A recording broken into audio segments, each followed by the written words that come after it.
All right, we are live, Heck, and this is episode number one of the CRE Marketing Innovators podcast. Hot on the heels of our Beyond the CMS podcast, we had such a great time talking to folks in the content industry. We want to hear from leaders in the commercial real estate marketing space and discuss ideas and trends and all of the things that are rapidly changing and shaping marketing for commercial real estate. And today we have an amazing, super special guest, Margaret Cooper from Cushman Wakefield. Well, maybe you can introduce yourself. I know we've known each other for ages, and it's just really amazing that you made some time during your day to hang out with me and talk about retail trends. So maybe welcome. thanks, Chris.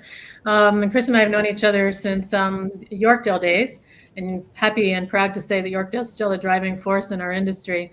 I like to think I had a little wee part in that, and so did you, Chris. As you know, we worked on what was really innovative at the time, which was websites and email marketing, and it's of course so much more now. But that's where I got started in this business, and now I'm with Cushman Wakefield, director of marketing for their asset services division, which is all the enclosed retail across Canada. So working with them on really marketing strategies to really tackle the challenges in our industry right now, which are many, and challenges yet opportunities as well. Awesome. So you would say that you oversee a number of properties Right. and kind of shaping their strategy from a marketing perspective. For sure. And each of the properties have a marketing manager on site. So really, it's about how do we create efficiencies and how can we share knowledge. We include everything from training on the latest sort of technologies that are available to us within budgets. It's how do we really stretch those budgets and help our teams leverage what they have. So we're always out there trying to understand, what technologies are available to them, whether it's PropTech, whether it's a marketing tech, to really enhance the properties, and obviously drive traffic is our number one goal for the centers. Awesome. Yeah. Well, there's tons of stuff I want to talk to you about. Just before we get really into things here, I just want to say thanks to anyone who's made some time during their part of the day to listen in live to us here on LinkedIn, and especially to those folks who are finding us later on podcast streams or on YouTube. Really appreciate it. And we do circle back and answer questions in comments later on. So thank you for joining us. It's also an Ask Us Anything format. If you are checking in with us on LinkedIn right now, put a note in the comments and we'll do our best to get back to you. I'm Chris Bryce. I'm the founder of Dotfusion. We're a digital agency powering organizations, especially in the commercial real estate space, to make their websites more performant and to make their content operations much more streamlined. And today we're going to talk about all of these great things from a marketing perspective with Margaret.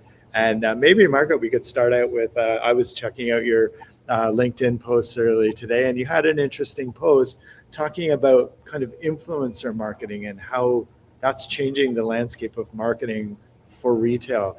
Do you want to just share a little bit about kind of what your insights are and what you're thinking? Sure. This is an area that I still feel is underused by shopping center marketing.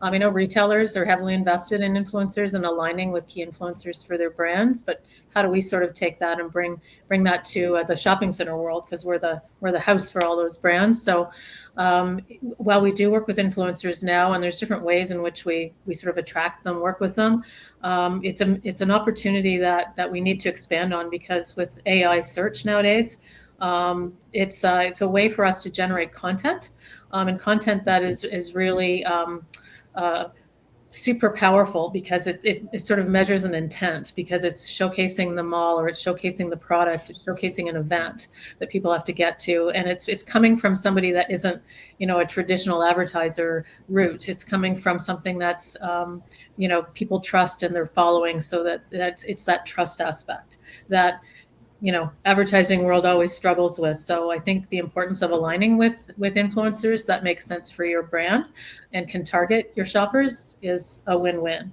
It doesn't tend to be as expensive as traditional advertising as well, and in some cases there's alignments that it's a kind of give and take and a win-win for both people, and in some cases there's exchanges of compensation, but really the key is trying to find those influencers that make sense for your shopping center, and that are the right fit with the right audience, the right engagement.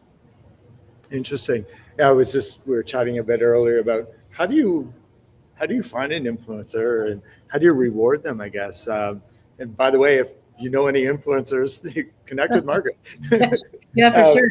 So this has been something that, gosh, Chris, it's really keeps evolving. Early days, you troll social media channels looking for, specific people that you thought were influential in the fashion world, for example, or in decor, home decor. We still do that today. We certainly troll those social feeds, but everybody's time is at a premium. So there are certain platforms that are available nowadays too, where you can pay, of course, to access a feed that will give you those influencers in your trade area. And then it's up to you to kind of approach them, usually one-on-one, reach out through whether it's social media or direct access through email, if that's how you find them. Usually it's through social, and then we take the conversations in-house and we start to talk about, what is the win-win for both people. Sometimes they're trying to grow their audience as well. And sometimes what they want is just gift cards. I want to give away shopping sprees. I want to give away contests to win, gift cards, and maybe I want to take them shopping. So there's all sorts of, kind of creative solutions in there to work together. And typically, sometimes it's a one-off, might be event-based, or sometimes it's for a year. We might work with somebody and say, we're going to work with you for, a certain number of posts. You're going to attend a certain number of events, because it really, really dials in with our shopper base. And they have a really strong audience, and we see that engagement, and we're always measuring that as well, as are they. But it's all ages, and for us, it's micro and nano influencers. You could have 1,000 fantastic followers that are exactly who we want, and you're perfect, versus the ones that might have 100,000 followers. And sure, they're going to have a bigger, audience reach, but at the end of the day, it's really that targeted strategic reach too, and the affordability of working with the people. So the more followers they get, the more sometimes they're looking for in terms of compensation. So we kind of like that micro nano space. Interesting. Just speaking about influencers, and it just popped into my mind while we were talking about, I usually think of an influencer as a typically younger person. Are there like older influencer people? Have you seen those? I never thought about that. Maybe I want to be an influencer. I'm trying to remember their name, Chris. They're like the divas, and there's these two older ladies, and one's dressed in pink and one's dressed in blue, and they talk about the word of the day, and they sort of combine words, and they have a lot of fun with that. I want to check their followers, because I wouldn't be surprised if they're close to six figures.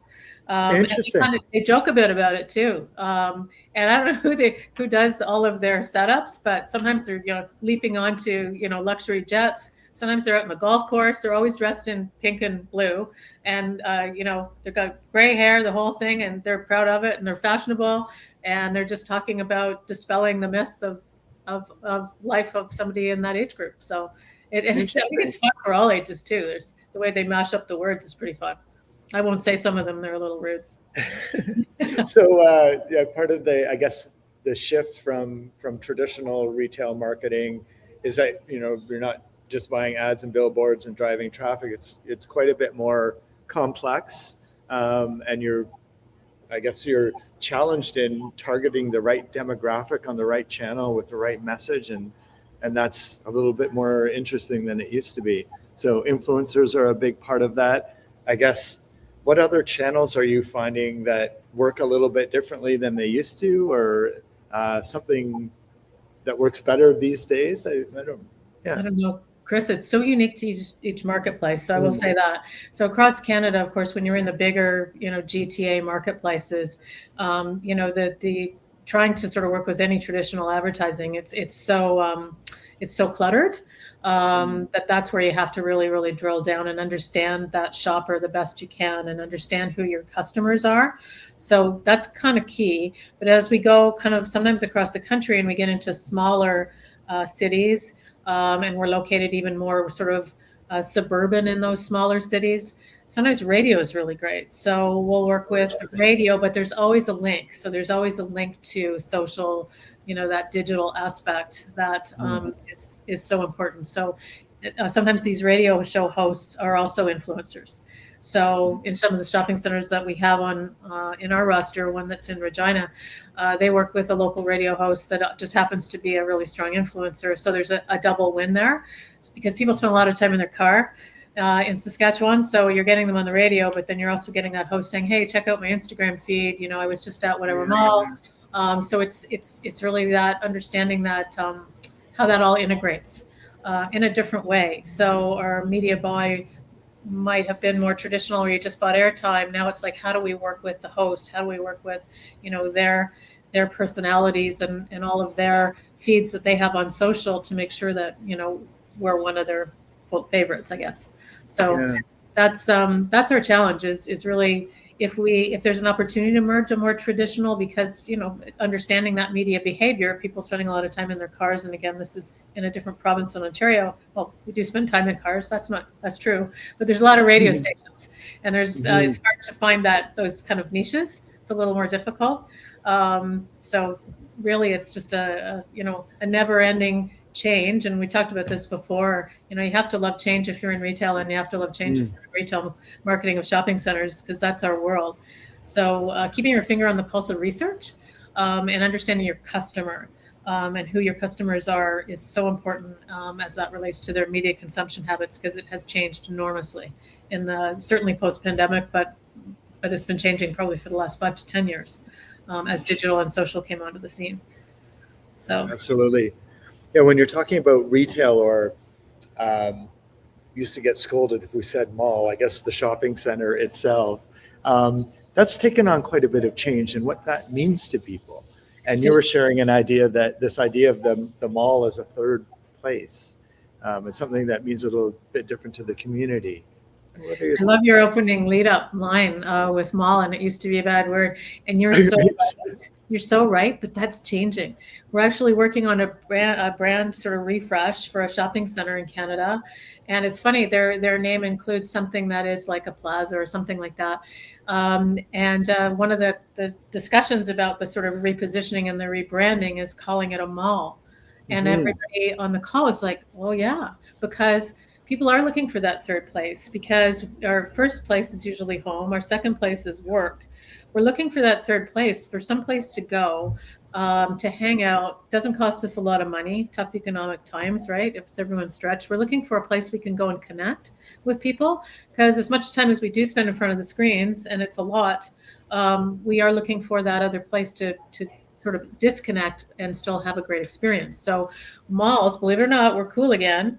And even those Gen Zs and maybe the Alphas, they're starting to find us again, and they are hanging out, and it's a good thing. We way back when used to say, who wants mall, certain people hanging out at your mall? We do, and we do now.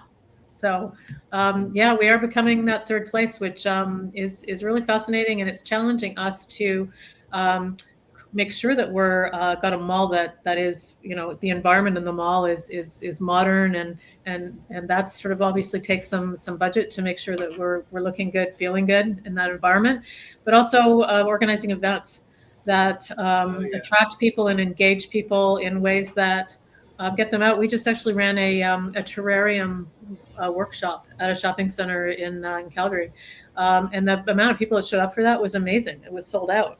So what was it like? What was the event? It was for Earth Day, actually. So coming up. So it was run for office towers as well as it was run for shoppers. So the opportunity was to come and join us, sign up. So, merging that digital social aspect with sort of getting the word out, but then engaging them to come in and actually sit in the group setting and make your own terrarium that you can take home. Oh, that's cool. Kind of like the complete opposite of all of this kind of AI stuff going on.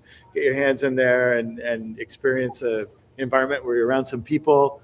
And sure. Just think about that idea of a mall. A mall is kind of like comfortable, right? Let's go there. It has kind of a traditional sense of community and people hanging out a little bit. And I guess back before COVID, there was a kind of a shift to make it more of a shopping-centric experience. I know COVID just had a real negative effect in the whole commercial real estate world, especially retail. I know one of your big challenges, as well as anyone marketing retail, is there's less budget. You got to do a bit more with less these days. That's a never-ending challenge for sure. Yeah, absolutely. We get a lot more retailers wanting to test and try a mall environment. So, sometimes the longer term deals are a little harder to navigate. So you're getting retailers that are there for a kind of shorter period of time, and then they extend because they're doing well and they're liking that brand exposure and engaging with shoppers. But that also sometimes will reflect on marketing budgets where we don't get the same kind of tried and true locked in number that we can work with. So it's a bit of an ebb and flow all the time. So we do have to be super creative, and we do have to be dialed into how we can leverage our investments, which from a national perspective, that's where we come in to try and, create a campaign. For example, we're working on a World Cup one coming up now that will have several aspects to it. Goal always is to drive sales and traffic, but we're working on a campaign that can be leveraged across Canada, because everybody can sort of dial into some version of a World Cup tie-in for soccer. I mean, there's if you're in a small community, you can dial into that small community soccer association and have a lot of fun and activations in the shopping center, creating these fan zones in the mall where you can come in and, cheer on the team. And maybe Are you showing the games?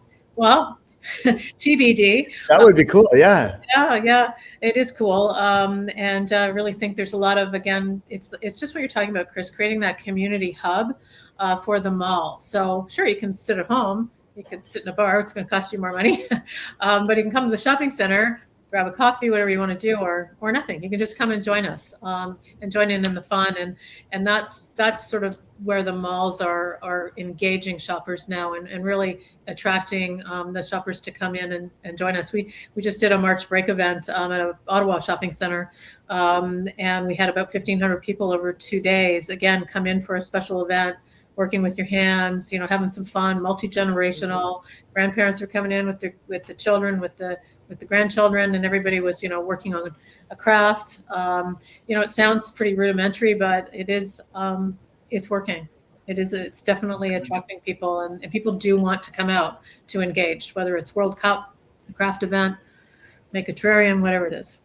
Right. And I guess part of your world is also finding the right retailers to be in the mix too, and they're probably looking for different things if it's a regional property or more of a small town environment. And I guess all these activations give them a reason to be present in the mall. For sure. They like it, and they often get involved as well. So again, and if we were to go to the marketing aspect of it, it's that integration. So if we were to involve, for example, we had an event, and I'll just use a retailer that's always receptive to these type of things, would be Sephora. And it's a beauty event. Maybe they want to provide, all of the gift bags that go home. Maybe they want to bring in stylists that want to do some demos. But it really is about us leveraging their audience as well. So, we want them to tell their audience to come to the shopping center on their social media channels, their email, and we do the same on ours. So it really is kind of a win-win where we're sharing the reach of each other's audiences. But interesting. Very cool. Social. Yeah. Have to ask you about AI in this conversation. I'm sure it's impacting your world in a variety of different ways. What are your thoughts? Honestly, I think AI used responsibly or used strategically is a really good thing. I think if we can use AI to save us all time in whatever those tasks are and get to the finish line on those tasks so that we have more time to think creatively for these experiential activations, to work on partnerships, that's a win for sure.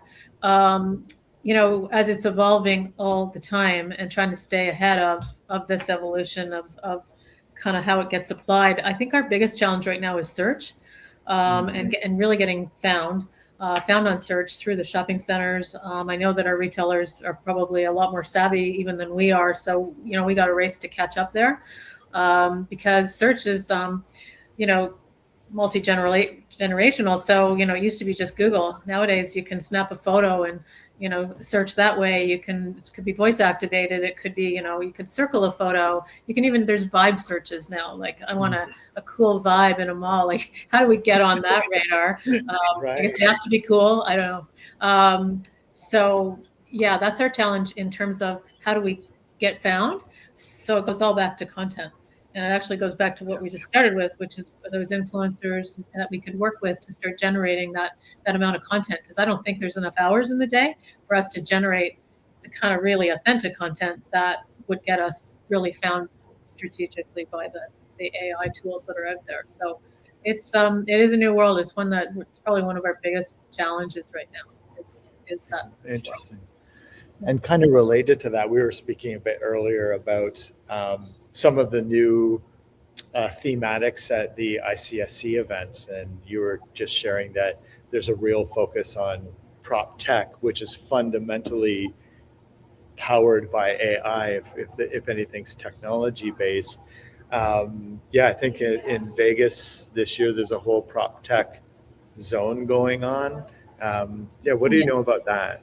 Yeah, I mean, I've been working with ICSC, which is our industry association. I used to stand for International Council of Shopping Centers. It sort of got rebranded at one point. Everyone still calls it ICSC, but it is global organization. But one of their biggest conferences is in Las Vegas, which is coming up the long weekend in May. And what's really exciting about the conference that's coming up in May is a whole new aspect or division in the trade show that is called PropTech. And I think there's over 70 exhibitors, which, maybe even just a few years ago, maybe there had been 10. So, there's 70 people there with their technologies that are helping really our properties to be more efficient. How can we, unfortunately, take a crisis situation and you want to advise your retailers as quickly as possible, advise your shoppers, what are the protocols? There are these tools that can have that instantly happen. So we use them at our shopping centers as well. We're in the process of, making sure that we are as reactive and responsive as we can, whether it's, a dirty toilet or a dirty hallway, whatever, and it empowers everybody that has, for example, an app that's usually associated with the tool. So you could be a maintenance person and you're charged with, whether you're cleaning floors or whatever you might be doing, and you might see something else in the mall where you think it needs attention by security or something like that. They can instantly go into the app and have it dealt with, and that message gets there that much faster. So technologies that can help us manage the properties, which are really like little cities, faster and better, send it in all day long. I mean, there's even technology companies that can manage parking lots in a really efficient way. And we're really looking at that too in some of our, more urban properties, whereby parking's at a premium. We can identify VIP parking potentially, and maybe it's through an app and people actually are willing to pay to park in those VIP areas because it's closer. So that's a new technology, and that's been around for a few years now. So I'm anxious to see, where all of these have evolved to, and who else is in the queue for what's new. So yeah, that would be a really good thing to go and see for sure. Yeah, it's interesting. I've been following along with some of the major property players, and there's a lot of infrastructure technology as well, like building digital twins for buildings to figure out how to get optimized heating, cooling, electricity, and all of that kind of non-marketing stuff. But there's all of this technology really changing the whole face of commercial real estate in general. I think that would be pretty cool to go check out that show. Do you know if they have a Canadian version of that? I know Vegas is the big guy. I'm not sure myself. I'll research that. I thought. Okay. Well, I just happen to be chairing the ICSC Fall Conference that's coming up in Toronto, and that's in October. Exact dates, don't know, but it's on the website, and we'll have the agenda live soon. Awesome. We are working on the agenda and the opportunity to bring in some PropTech this year. I know that we're going to have those conversations. So maybe there's a way to bring kind of a best in show or a best of the best to the Toronto show would be something that's on my agenda. So hopefully make that happen. Yeah, if anyone's listening to this now or later and you have a great PropTech idea, reach out and let us know for sure. Just getting back to something that I thought was really important in a discussion we had earlier was the state of younger people or new people to the industry.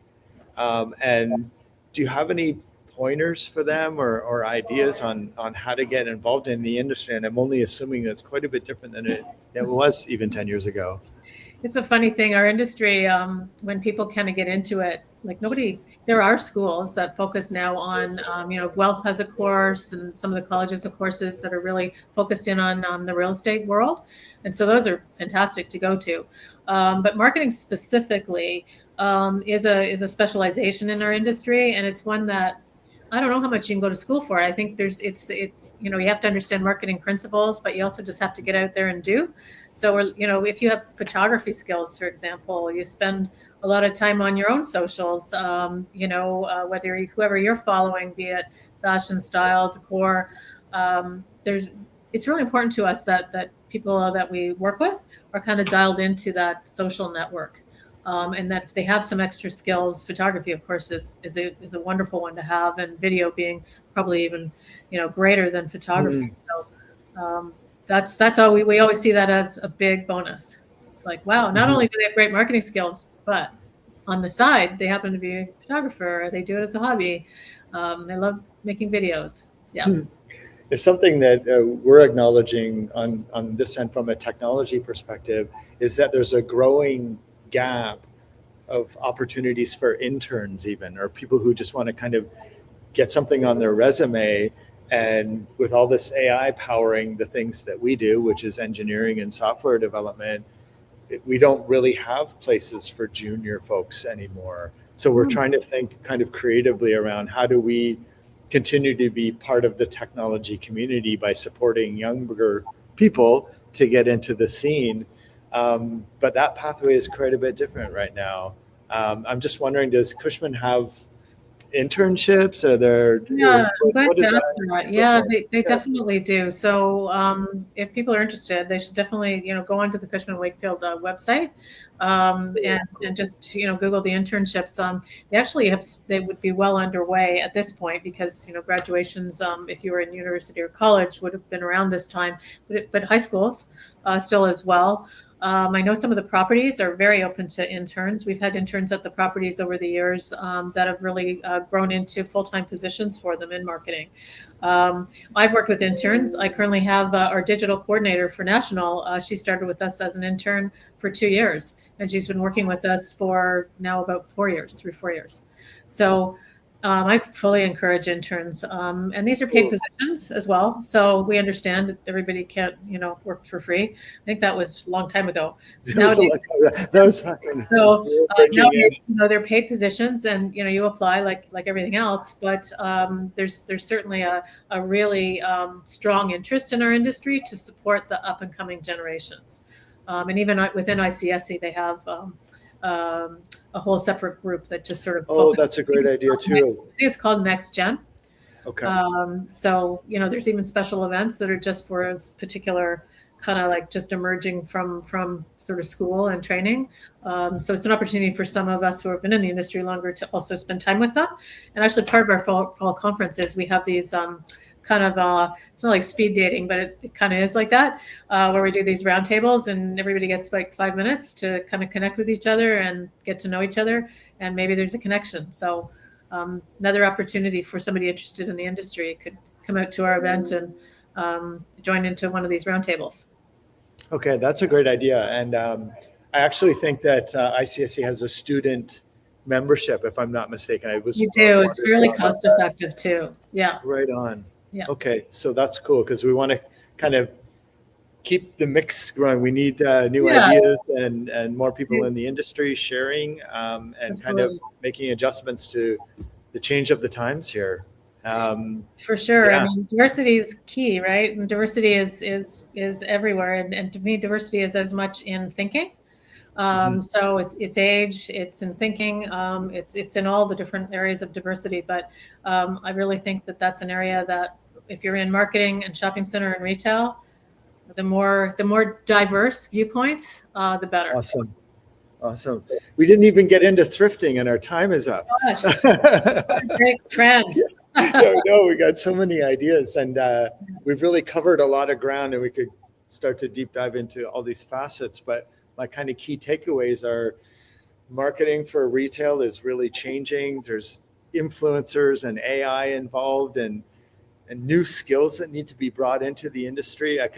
You're right, like to get a job in marketing, I do need to be a videographer and a photographer now, because you're probably not going out and buying $50,000 video shoots. Those are the times that change. So Yeah. the more agile you are in your thinking and your skills and capabilities, also to folks entering the industry, consider the ICSC kind of student plan. That's kind of a great way to network and get to know people.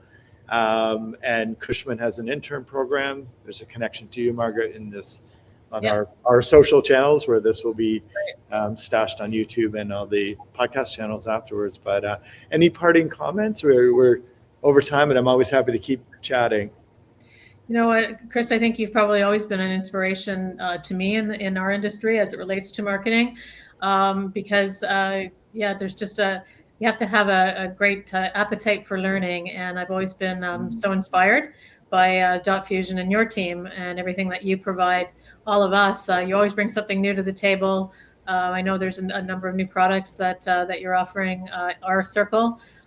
So I would encourage anybody, if they're interested in sort of more help in terms of understanding the digital world and navigating it to be successful. I'm a huge fan of Dotfusion too. So thank you for this opportunity. I always enjoy chatting with you. I always learn something. Yeah, super fun. Me too. So we're just about out of time here. Thanks to everyone who made some time during their part of the day to listen to us. And for those who found us in the future, Margaret, super cool. I know you're super busy. Thanks for making time to chat with me. Look forward to seeing you in the summer. The sun just came out in Toronto, which is amazing. So everyone's going to be extra happy for a bit here. Beautiful. That was our first show. We're looking forward to many more. You'll find us here generally every Thursday doing a podcast on different topics, but we're are really vested in making the commercial real estate experience really interesting for everyone. So thanks again, folks. I'm going to sign off, and we'll see you next time. Thanks, Chris. I'm just going to click a button here. And I think we are